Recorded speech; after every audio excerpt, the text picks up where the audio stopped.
Unknown, a sci-fi and fantasy podcast brought to you by The Bugle. Snow drifts across the bodies of the frozen dead. In the north, armies battle for the future of the land. In the east, pirates and merchantmen prey upon the open seas. In the west, dragons menace the peaceful farmers of the Dragon Kingdom. You'd think they'd have thought twice about settling somewhere with a name like that. And meanwhile, in a small village inn, the bartender says, "What a nightmare. Anyway, in the west, dragons menacing the peaceful and, let's say, stupid farmers who can't figure out that the Dragon Kingdom might be full of dragons." And Sandra says, "Yeah, we know, and in the Midlands, troops of orcs rage across the tundra under the dark thumb of the foul sorcerer, but we're all just trying to sell someone a mug of ale. Why do we need to be an expert in political trivia, Bob?" "Because, Sandra, the job of a good bar wench is to understand your customers. You're not selling ale." We're not? "No, you're selling a moment of respite in a bitter world. Say you're a prince." "I'm a prince." "Say you're a princess." "Women can be princes too." "Princesses."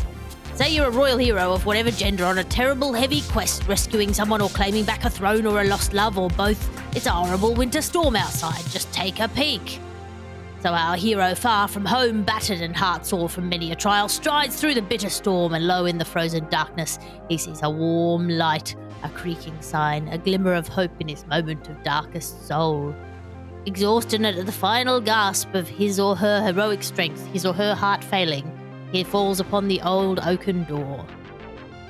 "Let me in! Traveller seeking refuge! Ho there, landlord, let me in!" "All right then, keep your hat on." "Ho there, my good man, where is this?" "Ho there, traveller, you've just entered Realms Unknown." Yeah, that's right, you've just entered Realms Unknown, a weekly speculative fiction podcast brought to you by The Bugle, in which we discuss science fiction and fantasy tropes, the newest news, our favourite old shows, books, games, and more. I'm your host, published author and comedian Alice Fraser, and my companion on this journey, the Ford Prefect to my Arthur Dent, the Veterinary to my Vimes, the Getafix to my Obelix, the Angelina to my Slippery Jim de Grizz. It's Chris Skinner.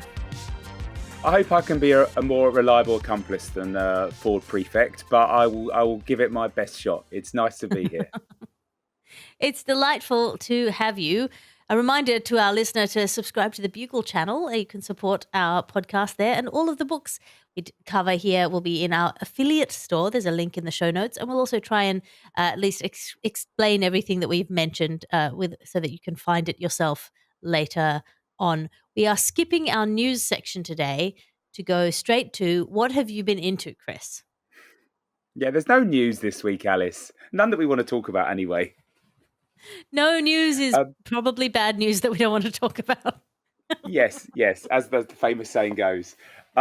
Last time I was on this show, Alice, I said that I'd finally succumbed and started reading A Court of Thorns and Roses. And I thought, therefore, for those who are romantically curious, it would be good to touch base. Now, I am literally a chapter away from finishing the book. And I have found it a really interesting journey in that I can't quite review it accurately as one single piece of literature, because there's a very normal fantasy start to the book, isn't there? It's like, yes. It's your classic sort of brilliant young female icon doing fantasy stuff at the start. Yep. Hard life, extra skills, steps into the realm of fantasy, acquires all of this kind of great stuff, etc. An incredible scene with her in the lodge with her family as she rescues her family. It's like, this is great stuff. And I'm like, this is really interesting. And then when she goes into the fantasy world, I'm not giving too much away there. There is a kind of fantasy world kind of thing going on here. And it starts off and she's like, got a bit of imposter syndrome, but doing all right. She's doing some good stuff. And then for about 100 pages, she just bins off all this amazing skill set that she has and just sort of wears a nice dress and thinks about muscles. and never once does she go back to, and by the way, I did this totally nails thing, like, you saw me doing for the first 100 pages of this book. Let he who has not worn a dress and thought about muscles cast the first stone, Chris Skinner. Yeah, and that is a fair point, and I do accept that I'm not target audience. What confused me or interested me, though, was that then part 3, it's essentially like an RPG adventure game where there are all of a sudden you will now face 3 quests or answer a riddle, and and it goes. It's a bit more like the start, but not totally. And I'm kind of enjoying it. Like I am having fun. I don't quite know why it's done what it's done. And fair play, I am one of the millions of people who's now bought a copy and read it to the end. But yeah, strange book. Maybe you need to read the next one to find out. Maybe that's why it's such a popular series, because people are like, wait, I'm not sure if I need to take another sip. Maybe you're Yeah, hooked. yeah. Maybe I am, and maybe I'll be banging on about this series that I don't know if I like 6 books later. Well, what I did today was I took my children to the medieval fair at Abbey Stowe in Caboolture in Queensland, which I was very excited to go and see. I was like, how's Queensland going to do medieval? Yeah. It's the biggest medieval fair in the Southern Hemisphere. There was jousting. My 1.5-year-old son became a man in the moment of watching jousting because he was like, yes, this. Like, I was like, wow, this is a gendered moment. My daughter enjoyed it, but he was like, it was next level. Um, so I was like, okay, it's okay. You're allowed to like watching the horse violence if you like. And then it's great. People dressed in costume. And I say, this counts for me as fantasy because obviously the Ren Fair or medieval fair is a mixture of historical reenactors, people selling stuff that's got vibes, people selling stuff that they meticulously are making on like a 12th century lathe, and then someone with just like elf ears and like Yep. sparkles on, and someone who's dressed their baby as a Gregorian monk, and there was a chap who was wheeling some children around in one of those beach carts, but he furbished it up with like fake furs, and he was dressed as a Viking. It was great. I bought my daughter a sword. I don't know what else I can say. There was a Punch and Judy show. It was great. It was really, really. I did get talked into a caramel apple, which or what are they called? Toffee apple. Toffee apple. That's the one. Toffee apple, and that was that was a mess. But other than that, no regrets. Other than the toffee apple, zero regrets. What a great time. 5 stars. Can I ask? Can I ask about the jousting? Um, is there a way? How do you do jousting without like seriously hurting each other? Is that what is the safe version of jousting? Are they deliberately missing Safe. each other? No, so they are not deliberately missing each other. They're deliberately hitting each other in a target zone where sort of Right. previously you would be trying to get someone's body or knock them off in a kind of a more aggressive way. You have a target zone on the shield, and then the lances are made of a sort of a fragile, lightweight wood with a steel cabochon on the end, and they hit inside the target zone, and the lance either breaks or splinters, and you get 2 points for splintering, 1 point for breaking, 0 points for nothinging. So there is, rather than sort of trying to use the shield to defend yourself from the opposition's lance, they are aiming at your shield and you're also presenting your shield. So it is significantly safer, and the lances themselves are fairly fragile. That said, they are rocketing 2 fucking big horses straight at each other, Yeah. and with pointy sticks. I cannot imagine it would be what is called safe. Um, but yeah, they all seemed fine in the end. It was okay. We didn't see any hideous incidents, so it was all good. Well, I would love. I mean, I'm sure there will be one happening in the UK probably this weekend, and I would love to go and see that madness. Well, there was so much full commitment, particularly on the costume front, and people who might like. It looks like that might be their day job as well. I think there sort of can't be the infrastructure in Australia to maintain a year-round, you know, nunnery. But I'd assume that you could sort of get around Europe, at least in summer, doing fair after fair after fair. I'd love it. Medievalism, is that what they call it? Medievalists are into medievalism. There's got to Mm. be a significant demand. I mean, there's like there's enough podcasts about it, so surely. Well, it's definitely, and again, it's sort of a sliding scale of accuracy. You've got medievals, you've got Renaissance, Yeah. you got everything sort of all mushed in together. It's very much the rule of cool, whatever works. But yeah, it was a lot of fun.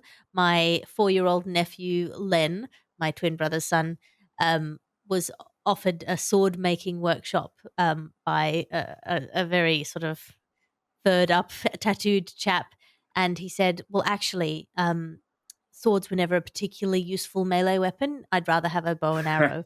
And then I was like, "Oh, thank you, Henry. Thank you, my brother, for Yeah. educating your son." Look, in the post-apocalypse, that insight is going to come in really handy. Yeah, you'd much rather have a spear and then a ranged weapon. Swords, Yep. not that useful in a pinch, No, really. no, no. I And get it. I get it. what else have you been getting into? On a family level, it's taken the world by storm, and I've had on permanent loop. It feels in my house over the last week. K-pop Demon Hunters, which is. I mean, I think I don't need to do too much of an explainer. I think most people have probably heard of this now. If you're one of the few people who hasn't, essentially, some K-pop bands, a girl band and a boy band, are the stars of this production. But the girl band by night are also demon hunters, and are the boy band actually demons? And could one of the girls actually be secretly a collaborator with them? Could she herself be demon? Could we all be a little bit demon? Oh, and there's some really catchy songs. Really catchy songs. It sounds amazing, and I think it's a really clear sort of signpost in the ways in which we're seeing soft power move eastward for the youth. I think people who are nerds like me and probably like you. We always liked sort of Japanese culture and we're interested in sort of Chinese art or whatever, but now it feels like the mainstream youth is really moving their attention towards Korea, Japan, China as the centers of cultural production, uh, and maybe turning a little bit away from Hollywood. You don't really have. I don't know. It does. It feels like something's shifting in that it Yeah. used to be an unquestioned dominance in Australian and British culture of the US cultural production that is maybe now being a little bit wobbled. Um, I'm not saying yeah. I'd be opposed to a Charlie XCX sci-fi movie. But the fact is, I don't think anyone over here has the ambition to do it. Whereas the ambition of K-pop is limitless. I think as a genre and as an industry, they're like, we can do anything we like, and that's what I think is driving that mass creativity. They've got a global market now, and it caters for 6-year-old kids right the way through adulthood now, and they can do whatever the hell they like, and have the ambition to do it, which is amazing to see. sorry to be yawning secretly. Um, I'm just very tired. I Well, have no you've had a excuse. big launch night tonight, Alice. I did. I went from the medieval fair to home to pick up my big red dress with my children under each arm. I went to help the lady set up the bookshop. And then I did a launch in Caloundra. It was a nice little launch. I didn't do the show. And actually, that was weirdly way more nerve wracking not doing a comedy show, but actually just being an author, kind of exposed, just standing in a room with some of your books and people sort of vaguely talking to you, but also not. I found that way more stressful than standing up on stage in front of 100 people and like delivering a comedy show. But it was very nice. Everyone was very nice. I signed some books. I wore my dress, and then I came home here and turned on the computer and started talking to you. Um, it's good. It's good. How is the red dress holding up? It's been a while since I've seen it. Is it still hanging together? It is still hanging together. The skirt is still skirting, and the I had the waist sort of taken in a bit because it was starting to get a bit raggedy, and the shirt is still more or less the same color as the skirt. I bought them separately, but they do pretend to be the same dress, and I should probably wash it at some point. I've been operating on the premise that like I'm only wearing it for an hour at a time, but I'm wearing it for an hour at a time in a very mixed environment. So I think I'll need to figure out how washing would work on it. Well, good luck with that. I don't know what the etiquette is around stage costume and how frequently they're washed, but I guess when you know, you know. When it can stand up on its own base, I've watched the shirt part of it. It's the skirt though is sort of autonomous. It looks after itself as far as I can tell. And that brings us to our ad section for today. Your ad section now, because you can't be what you can't buy. In a land far, far away, or possibly just behind that suspiciously enchanted IKEA, there was a kingdom teetering on the brink of doom, not because of an ancient evil or a cursed artifact or even a dramatic prophecy.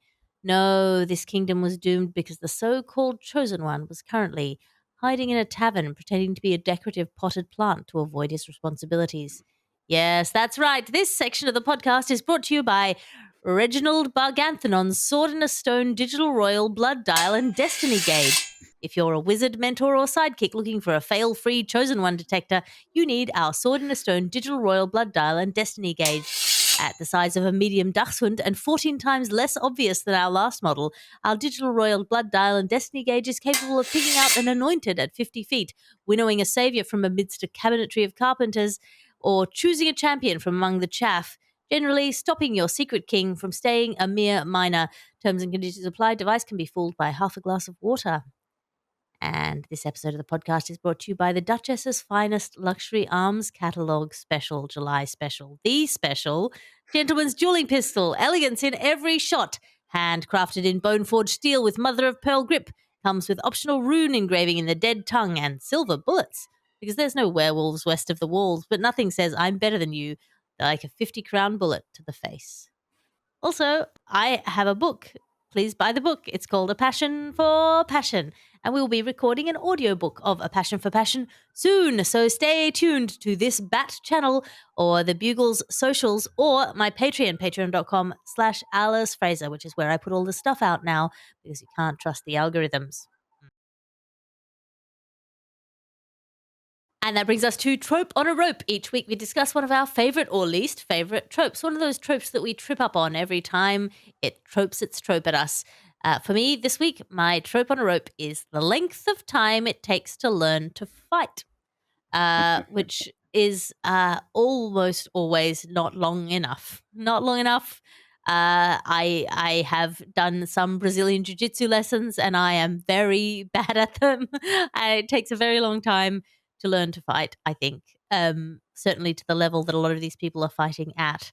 I don't know why. I think it's because it's boring to watch someone learn to fight, but I feel like we could have some more time lapses.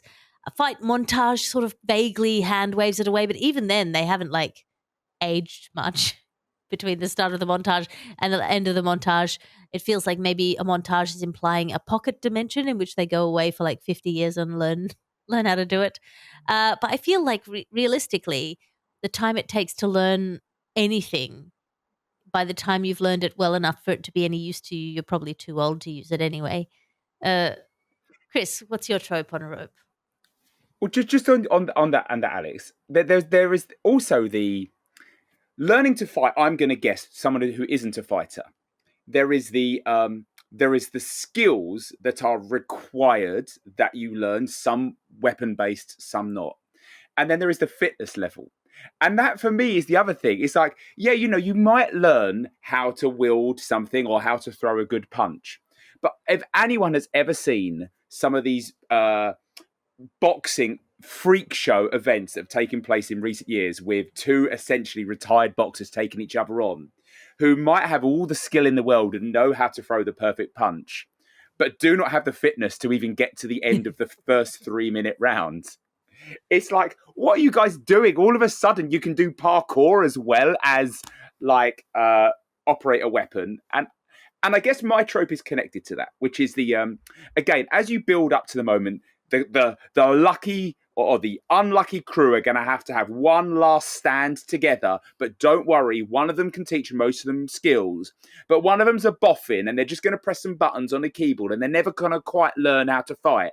But all of a sudden, as it really hits, that critical moment and the guys are fighting the best, that one who never learned to fight and just all of a sudden just goes, boom, throws one lucky punch and clean knocks out an absolute nails baddie.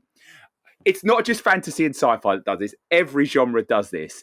It's like the one lucky punch is ridiculous, and I also love it immensely. Well, I would say I like the character of Waldo Butters in the Dresden Files by Jim Butcher for this kind of very reason. In that, sort of, without spoiling too much, later on he does eventually acquire some skills, but he is never punching above his weight. So that when we first encounter him and he is in kind of physical things, he's both physically weak and cowardly, and when he tries to fight, he's really bad at it. And that is a really charming characteristic, to then still be willing to fight even if you're really bad at it. And that's the kind of heroism of the Butters character. But yeah, I agree. I agree with that 100%. If you've ever weakly punched someone, it's not a good idea. Yeah, it's like, do not take self-defense lessons from your fantasy heroes. They are fitter than you. They learn really, really quickly, and they know how to break a nose even if they've done no training. It's freakish. And that brings us to our subgenre deep dive for this week. Our subgenre is comedy in science fiction and fantasy. It's a pretty broad subgenre. We're probably going to do some more narrow versions of this, but we're just going to start with a sort of a rundown of of comedy in science fiction and fantasy, both genres which can be very serious about themselves. There is a lot of comedy in science fiction and fantasy. A lot of it isn't good. It can swing wildly from the goofy to the too pat, and it can be hard to have high stakes alongside comedy when it's poking fun at, for example, the central premise of the genre, or it's satirizing the genre itself. Um, I think you see it, the high stakes versus comedy, being done a lot at the moment in Marvel. They cracked it once, it really worked for them, and then they decided to do the same thing in every single movie 1 million times, failing to recognize that very few jokes benefit from being repeated 1,000 times. But we will now go into our favorites in the comedy genre. We'll skim through a few classics and then give some more out of the basket suggestions. But I want to mention, before we go into this and you tell us, oh, you didn't mention this or you didn't mention that, each week I release our subgenre deep dive, and the good citizens of the Alice Fraser quadrant come armed with their glorious reading lists of recommendations. So if any of the subgenres we touch on in this podcast sound like they might be your bag, there's always going to be a whole long stack of further reading, playing, watching recommendations over at the Patreon or on Blue Sky. It is a party. We are not going to try to mention everything. This is a deeply incomplete list because we started at the beginning trying to mention everything, and then we had our first podcast be 9 hours long, and then we had to edit it down. So obviously, let's start with the basics. Chris Skinner, science fiction and fantasy, Route 1 comedy. Where do we start? Well, the obvious route ones, I think, when we're talking sci-fi and then fantasy, the two obvious places to start, and I know they've been discussed a lot in this show in the past, are Hitchhiker's Guide and Discworld. I think, I don't know how much we need to talk about them. For me, I can't think of a Discworld book that I've picked up that hasn't genuinely made me annoy people around me with my laughing out loud. I'm a loud book reading laugher, which I know can be irritating for some. Every single book delivers on that. Yeah. It's so good and it's so funny. I don't know how well Hitchhiker's Guide has aged. I read it at a sufficiently tender age that it, put its hooks into me. But I feel like there's so much that is derivative of it now that it might not feel so sort of impactful to a new reader coming to it now with a background in science fiction already. Yeah. there's so much, but I feel like you sort of can't do that with Pratchett. Pratchett, for whatever reason, is not reproducible enough. The people who try to do Pratchett tend not to do it particularly well. Um, and so but I don't think that reflects badly back on Pratchett. I don't think if you've read bad Pratchett alikes and then go back to Pratchett, you will think any less of him. Whereas I feel like if you've heard enough kind of modern funny sci-fi, then Hitchhiker's Guide will feel familiar to you. Does I that make sense? still think, yeah, it does. But I still, when it comes to Hitchhiker's Guide, I think it has dated more. I think that's absolutely fair. But the idea of a space pig clone that can talk, that is telling you the best cuts of itself in which you should eat, is funny. Yeah. And that will always be funny as it guides you through its best cuts. So yeah, it is like definitely I would go Discworld first, but maybe I would argue its influence lingers less across the whole genre than Hitchhikers does. Um, to mention a couple of TV ones, I don't know Yes. what's gone on with this show, and I think obviously been some weird interpersonal stuff, some bad stuff. Rick and Morty as a modern take on the multiverse. Yep. I don't think I've seen an episode that I've not found hilarious. I think consistently, it has been a show of a very very high standard, and one of the things I love about it, like the its take on sci-fi is excellent. But as someone who was raised in a multi-generational family with granddad and parents, in-laws, us kids, there is something about the domestic setup in Rick and Morty. Now, my granddad wasn't an intergalactic space scientist; he was a plumber from Waterford. But there's stuff that goes on there in those family dynamics, which I think elevates Rick and Morty to top tier sitcom in general levels for me. Yes, I think it suffered very much from its fan base being obnoxious, and it sort of Yes, impacted people's idea of its own quality, or as though if it were luring in this kind of bad thing, then it must inherently have something toxic about it, which I don't think is true at all. I think, it's so funny, it's so clever. The idea that it's like boy comedy or, comedy for this particular kind of resentful nerd, I think is just it's just a lie because I love it. I enjoy Rick and Morty. I think it's very funny. I think it can get a bit samey. Um, I think, it has a sense of humor about itself that I think maybe some of its fans don't necessarily see. The bits of it that are, it's a little bit, yeah, I love American Psycho. I want to be exactly like that guy. There's a touch of that here and there. Um, but I also love it because it is, to me, the direct heir of Red Dwarf, which also did very clever things with sort of time and space, even though it was sort of a very different beast. I loved Red Dwarf when I was a teenager. I just loved it so much. And so for me, Rick and Morty has kind of taken that mantle on of just like smart, thinky, dumb, yeah, clever, it was right? yeah, like sort of it kind of had proper punk vibes about it. Red Dwarf. It kind of it lent enough into the tropes of sci-fi whilst also sort of properly going on. Well, that's garbage. We're going to completely ignore that side of it, and we're going to take the mick out of that element of it, while still genuinely staying true to the genre in amongst the gags. And the characters were also clearly written. It was really comfortable. You knew what sort of gags would come along with each character, be they, cat or a human or a hologram.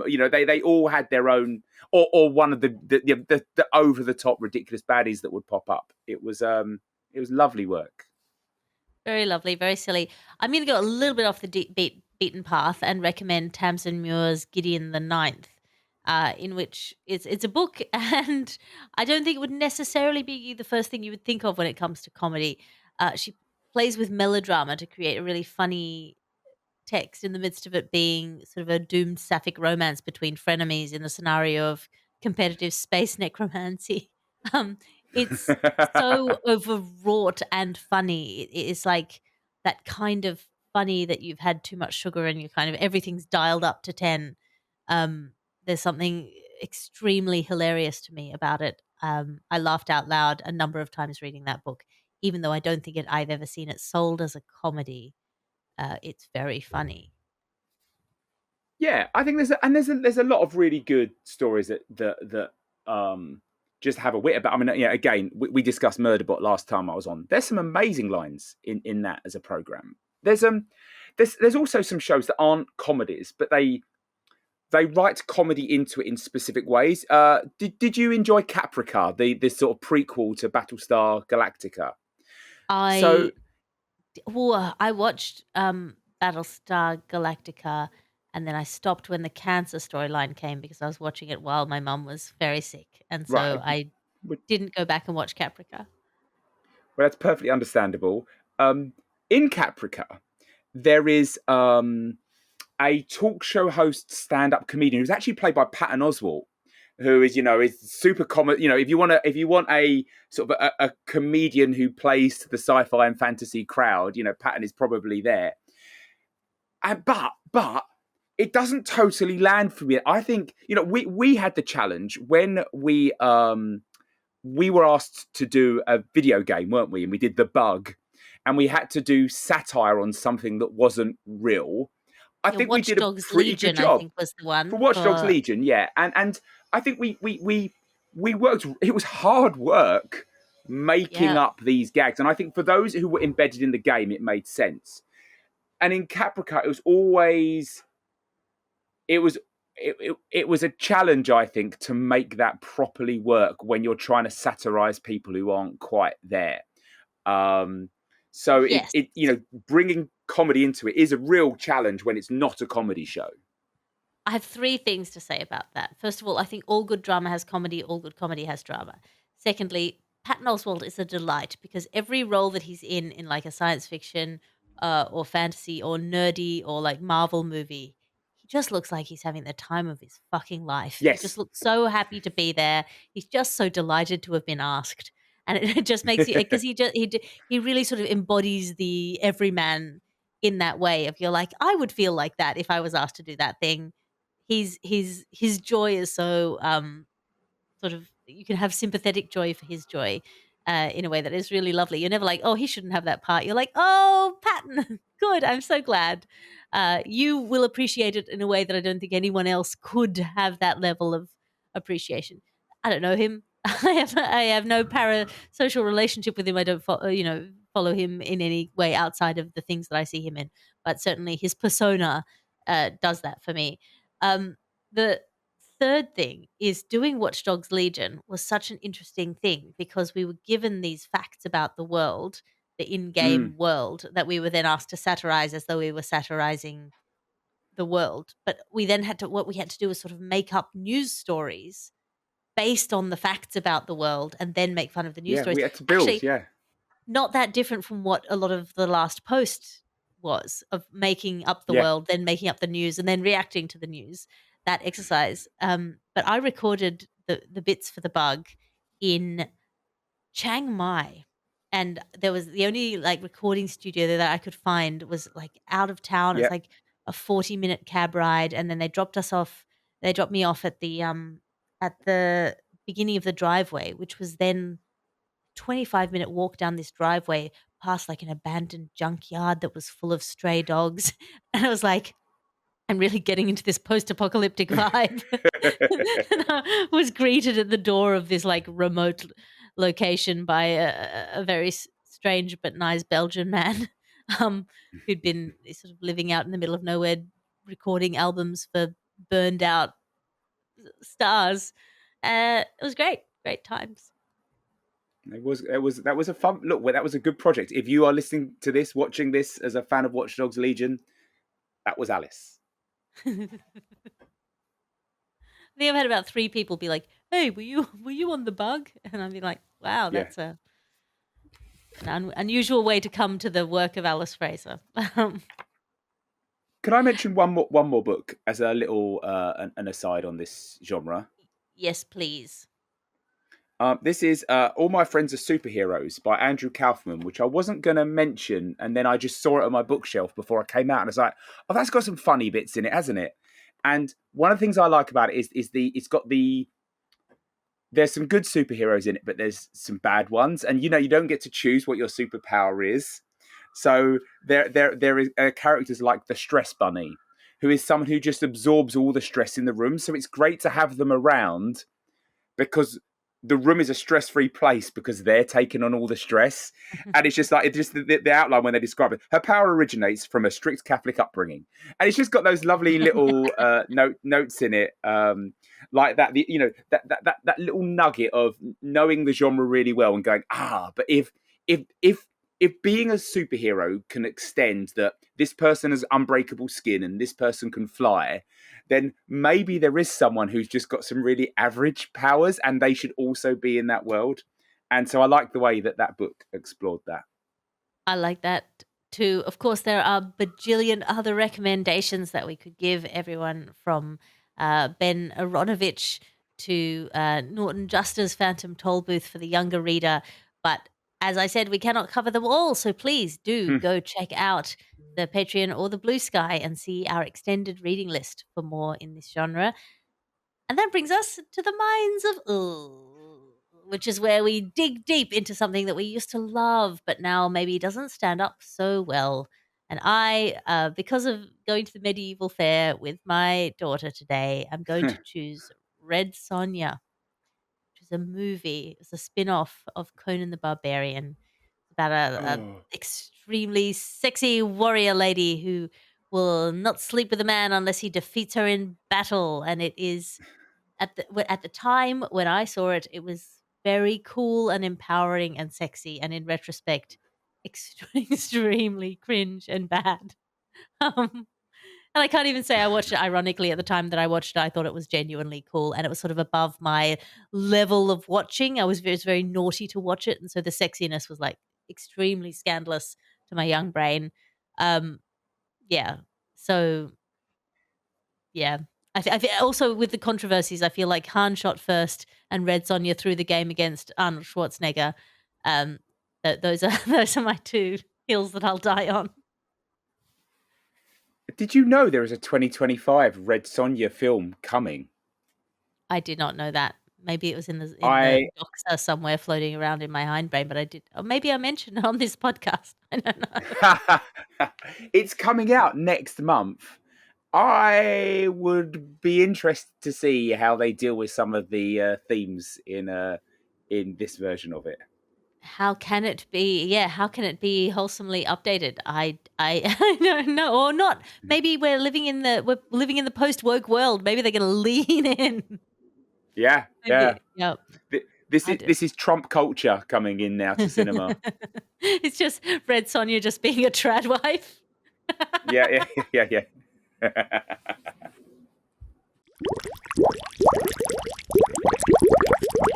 And a reminder to subscribe to the Bugle channel if you want to support our good works and the works of all of our sister podcasts. All of the books we cover here are in our affiliate store. There is a link in the show notes. And if we are talking about something that isn't a book, we also try to write it out in full so that you can find it.